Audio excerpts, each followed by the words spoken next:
नमस्कार, स्वागत है आपका न्यूज 80 पर। मैं हूं आपके साथ राहुल राणा।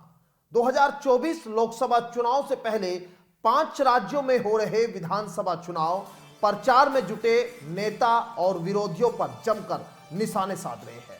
वहीं इस दौरान सपा प्रमुख अखिलेश यादव लगातार कांग्रेस पर हमलावर नजर आ रहे हैं।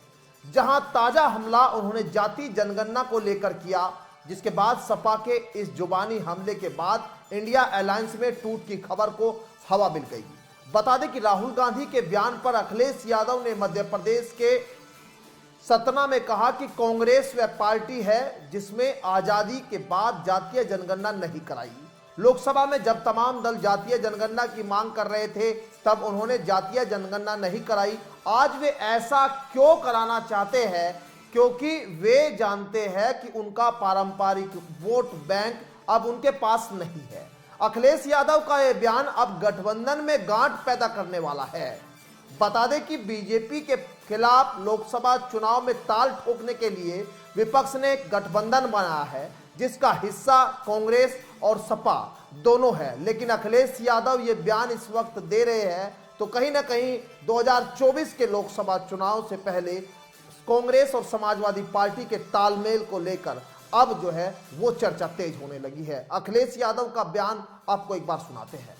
राहुल जी ने कहा एक्सरे कराएंगे समाज का, आप क्या कहना चाहते हैं? देखिए, जिस समय एक्सरे होना था वो एक्सरे का समय था। आज सीटी स्कैन है, एमआरआई मशीन है, बीमारी और बड़ी हो गई है। जो लड़ाई लड़नी चाहिए थी उस समय, अगर उस समय ही समाधान हो गया होता तो शायद समाज में इतनी बड़ी खाई नहीं होती कि 5% में 5% लोगों पर 60% वेल्थ भारत की उनके हाथ में चली गई।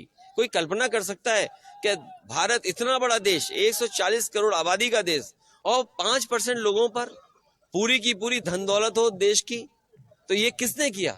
ये पुरानी सरकारें जो थी उनकी गलत नीतियों के कारण थी। जब एक्सरे करना था तब एक्सरे किया नहीं तो बीमारी बढ़ गई। आज एमआरआई सीटी स्कैन की जरूरत है। मुझे उम्मीद है कि जब कभी भी समाजवादियों को मौका मिलेगा सबसे पहले जाति गणना कराई जाएगी। कांग्रेस वो पार्टी है जिसने आजादी के बाद जाति गणना नहीं कराई। लोकसभा में नेताजी शरद यादव जी, लालू प्रसाद यादव जी, तमाम दक्षिण भारत के दल जब मांग कर रहे थे जाति गणना की तो कांग्रेस पार्टी ने जाति गणना नहीं कराई। आज क्यों जाति गणना कराना चाहते हैं? क्योंकि वो जानते हैं कि उनका ट्रेडिशनल वोट उनके पास नहीं है। वो पिछड़े दलित और आदिवासियों की तरफ देख रहे हैं। पिछड़े दलित आदिवासी भी जानते हैं कि आजादी के बाद धोखा उन्होंने दिया, इसलिए इस बार उनकी कहीं बात बनने वाली इंडिया गठबंधन कैसे चलेगा? और सपा नेता अखिलेश यादव ने भारत को आजादी मिलने के बाद जाति जनगणना नहीं कराने को लेकर कांग्रेस पर यह कटाक्ष किया। उन्होंने कहा कि जब नेताजी यानी मुलायम सिंह यादव, शरद यादव, लालू प्रसाद यादव और साउथ इंडिया की पार्टियों ने लोकसभा में मांग उठाई तो कांग्रेस ने ऐसा करने से इनकार कर दिया था। अखिलेश यादव कह रहे हैं कि वे आज जाति जनगणना क्यों कराना चाहते हैं, क्योंकि वे जानते हैं उनको पारंपरिक जो वोट है वो खिसक चुका है। लेकिन पिछड़े वर्ग, दलित और आदिवासी जानते हैं कि आजादी के बाद कांग्रेस ने उन्हें धोखा दिया है। आपको यह भी बता दें कि सपा नेता अखिलेश यादव इन दिनों लगातार कांग्रेस पर हमलावर है। पिछले दिनों उन्होंने दावा किया था कि 17 नवंबर को मध्य प्रदेश चुनाव के लिए सीटों के बंटवारे को लेकर उनके संबंधों में खटास आई है। देश की सबसे पुरानी पार्टी उनके संगठन के साथ गठबंधन नहीं करना चाहती। पिछले हफ्ते सपा नेता ने कहा था कि कांग्रेस ने मंडल आयोग की सिफारिशों को लागू नहीं किया और जाति जनगणना का विरोध किया था।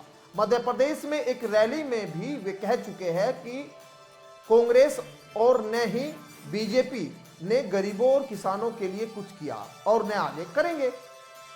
समाजवादी पार्टी कार्यालय के बाहर अखिलेश यादव को देश का भावी प्रधानमंत्री बताने वाला एक पोस्टर लगाए जाने के बाद दोनों पार्टियों के बीच पोस्टर वार देखने को मिल चुका है। लखनऊ में कांग्रेस कार्यालय के बाहर राहुल गांधी को 2024 का प्रधानमंत्री बताने वाला एक पोस्टर सामने आया था, जो सपा के पोस्टर के बाद लगाया गया। हालांकि कांग्रेस के साथ तनाव की खबरों के बावजूद अखिलेश यादव ने पिछले महीने मीडिया से कहा था कि उनकी पार्टी अभी भी इंडिया गठबंधन का हिस्सा है। अखिलेश यादव के लेकिन इन तीखे बयानों से लेकर आप क्या सोचते हैं, ये मायने रखता है? जरूर कमेंट बॉक्स में बताइएगा। फिलहाल मेरे साथ इतना ही, मुझे दीजिए इजाजत। नमस्कार।